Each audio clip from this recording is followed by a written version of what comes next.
History of the day के बाद आज की खबरों पर आते हैं, क्योंकि कल पूरा दिन एक खबर गर्दिश करती रही और शाम होती होती एक अच्छी खबर आई।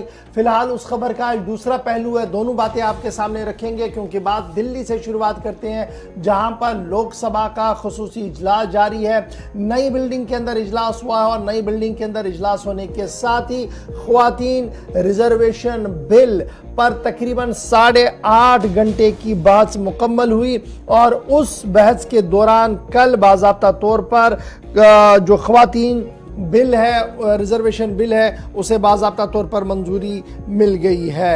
बड़ी खबर हम आपको बता रहे हैं कि ख्वातीन रिजर्वेशन बिल को बाज़ाब्ता तौर पर कल रात देर गए मंजूरी मिल चुकी है। और अब जब एक तरफ से रिजर्वेशन लोकसभा के अंदर मिल चुकी है, तो आज का दिन भी इंतहाई अहम होगा, क्योंकि आज ये मसवदा कानून जो है वो राज्यसभा के अंदर रखा जाएगा और वहां से भी मंजूरी लेने की कोशिश की जाएगी। वहां पर भी 8 घंटे का वक्त रखा गया है, जहां पर निर्मला सीतारमण समेत कई खातून मेंबरान जो वहां पर है वो अपनी बात रखेंगे। मुख्तलिफ सियासी लीडर्स, मुख्तलिफ सियासी पार्टियों के जो लीडर्स वहां पर मौजूद हैं वो अपनी बात रखेंगे। तो इस तरीके से वुमेन रिजर्वेशन बिल जो है वो आज शाम तक मुकम्मल तौर पर पास होकर सामने आ सकता है। फिलहाल कल का दिन था जहां लोकसभा में ख्वातीन रिजर्वेशन बिल पास हो गया है और ये साफ हो गया है कि कल दाखिला वजीर साहब ने इस बात को भी कहा कि बिल एक ख्वाब था, लेकिन अब ये ख्वाब शर्मंदे ताबीर आज हुआ है। एक पहलू इसका हुआ है, लेकिन मुकम्मल तौर पर इसका इतलाक पूरे मुल्क के अंदर 2029 में होगा। 2029 में इसका मुकम्मल तौर पर निफाज होगा, क्योंकि अभी डिलिमिटेशन और फिर सेंसस और दीगर चीज़ें होनी है, तो 2029 इसका हदफ रखा गया है। कांग्रेस सदर सोनिया गांधी ने भी कल अपनी बात रखी और सोनिया गांधी ने जहां कांग्रेस टेन्योर में कोशिशों का जिक्र किया, वहीं पर कल इस बिल को पेश करते हुए उन्होंने कहा कि SC ST और दीगर जुमरों के साथ वाबस्ता खवातीन जो है उन्हें भी बाइख्तियार बनाया जाए। 8 घंटे की डिबेट में तकरीबन 60 मेंबरान, 60 मेंबर्स जो सिटिंग मेंबर पार्लियामेंट से मुख्तलिफ सियासी जमातों के, उन्होंने अपनी अपनी बात रखी और कुल मिलाकर 450 से ज़्यादा वोट, 454 वोट्स इसके हक में मिले हैं और सिर्फ 2 वोट ऐसे थे जो इस बिल की मुखालफत में मिले और इस तरीके से 1/3 से ज़्यादा अक्सरियत के साथ लोकसभा के अंदर ये बिल जो है वो पास हुई। आज लोकसभा की स्ट्रेंथ हमारी क्या है? 543, उसमें तकरीबन 80 के करीब ख्वातीन जो है वो रिप्रेजेंट कर रही हैं। और कल जब ये पूरा अमल मुकम्मल हुआ तो उसके बाद वज़ीर-ए-आज़म नरेंद्र मोदी ने भी ट्विटर का सहारा लिया, सोशल मीडिया साइट्स पर आए और उन्होंने अपनी बात को लिखते हुए कहा कि मुल्क ने एक और संग मील आज तय किया है और आने वाले दिनों में मजीद आगे बढ़ा जाएगा। तो इस तरीके से आज जो है एक और दिन होगा इस बिल का, जब लोकसभा के बाद अब राज्यसभा में ख्वातीन रिजर्वेशन बिल को सामने रखा जाएगा। ये दिल्ली की बात, लेकिन जम्मू कश्मीर की बात भी आपको बताते चले। नेशनल कॉन्फ्रेंस के उमर अब्दुल्ला का कल मौक़िफ़ सामने आया, जिसमें उन्होंने कहा कि वो इस बिल की हिमायत करते हैं, ख्वातीन रिजर्वेशन होनी चाहिए, लेकिन जिस तरीके से लॉलीपॉप सामने रखा गया है, 2029 का हदफ सामने रखा गया है, तो सीधे पता लग रहा है कि क्या करने की नीयत मौजूदा हुकूमत की है। पीपल्स डेमोक्रेटिक पार्टी की सदर महबूबा मुफ्ती का चंद दिन पहले कहा देर सवेर सही है, चलिए ख्वातीन को बाइख्तियार बनाने की बात सामने आई है। कल रात देर गए जम्मू कश्मीर अपनी पार्टी का मौक़िफ़ भी सामने आया है, जिन्होंने इसकी तायीद की है। इधर जम्मू कश्मीर के मुख्तलिफ इलाकों के अंदर ख्वातीन की तरफ से कल रक्स सुरूर की महफिलों का एहतमाम भी किया गया, जहां पर वज़ीर-ए-आज़म का शुक्रिया अदा करते हुए ये साफ कर दिया गया कि देर से ही सही कानून तो बना है, निफाज आहिस्ता आहिस्ता करके होता रहेगा। लेकिन जम्मू कश्मीर के अंदर जब इसका निफाज होगा तो याद रखिएगा कि सियासी बिसात किस तरीके की होगी, क्योंकि 33% रिजर्वेशन का मतलब कितनी सीटें ख्वातीन के लिए होंगी, उस पर आज से ही चीमें गोइयाँ शुरू हो गई और सोशल मीडिया पर कई चीज़ें चल रही है। मुख्तलिफ सियासी लीडरों की तरफ से कुछ बयानात सामने आए हैं, फटाफट से उनको आपके सामने रखते हैं, उसके बाद खबर का दूसरा पहलू भी आपको बता दें।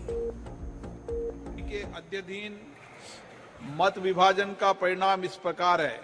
हाँ 454, 454, 454, ना 2। प्रस्ताव सभा की कुल सदस्य संख्या के बहुमत द्वारा तथा सभा में उपस्थित और मत देने वाले सदस्यों के कम से कम 2/3 बहुमत द्वारा पारित हुआ। अब खंड 2 विधेयक का अंग बना।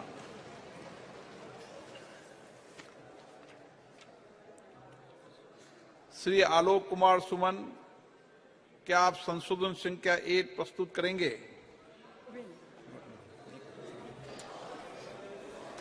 तो मुझे लगता है हमारी सभी महिलाओं की तरफ से मोदी जी का मैंने दिल से धन्यवाद अंदर पार्लियामेंट में भी किया और यहाँ पर भी करती हूँ। हर महिला अब उनको अपॉर्चुनिटी मिलेगी कि वो आगे बढ़ेंगे और अपने अधिकारों के लिए लड़ पाएंगे। बहुत हिस्टोरिक डे है, बहुत ही हिस्टोरिक डे है कि औरतों को भी बहुमत मिलेगी, वो संसद में आएंगी और मुल्क को और मजबूत करेंगी। जैसा कि इसमें कंडीशंस रखी गई हैं, इसको लागू करने से पहले जो शर्तें रखी गई हैं, और यदि ऐसा नहीं है, ये कहते हैं ऐसा नहीं है, और यदि ऐसा नहीं है तो फिर हमारी पार्टी सरकार से ये भी अनुरोध करती है कि सरकार इस विधेयक में से या तो इन दोनों प्रावधानों को निकाले या फिर कुछ ऐसे उपाय तलाशे जिससे इस विधेयक के तहत महिलाओं को जल्दी आरक्षण का लाभ मिल जाए। विपक्ष में वोट दिया, और अगर दिया तो क्यों? इसलिए दिया क्योंकि भारत में ओबीसी की जो पॉपुलेशन है वो 50% ज्यादा है, और आप बिल इसलिए ला रहे हैं कि उन महिलाओं को लोकसभा और विधानसभा में मौका मिले जिनका रिप्रेजेंटेशन नहीं है। तो जो 50 से ज्यादा आबादी है अब उनको नहीं देंगे, ये कौन सा इंसाफ है? दूसरा ये कि जो मुस्लिम महिला है आप उनको नहीं देंगे। 17 लोकसभा के इलेक्शन हुए, 690 महिलाएं एमपी हुए, मुसलमान कितने जीते? 25। पॉपुलेशन मुस्लिम महिलाओं का 7% है भारत में, और उनका रिप्रेजेंटेशन है 0.7। तो ये कौन सा इंसाफ कर रहे हैं आप? भाई सुनिए, अब आप हम सुनिए हमारी बात, आपको बहस अंदर करिए आप। जब आप कानून ला रहे हैं जिनके लिए, अब उन्हीं को नहीं देंगे कि ओबीसी को और मुस्लिम महिला को नहीं देंगे, इसलिए हम उनके खिलाफ वोट दिए ताकि कम से कम मालूम हो सके कि भाई ये 2 एमपीज थे जो ओबीसी महिला के लिए और मुस्लिम महिला के लिए उनके इंक्लूजन के लिए लड़ रहे थे। So one of the things that the government likes to distract from, of course, is Mr. Adani.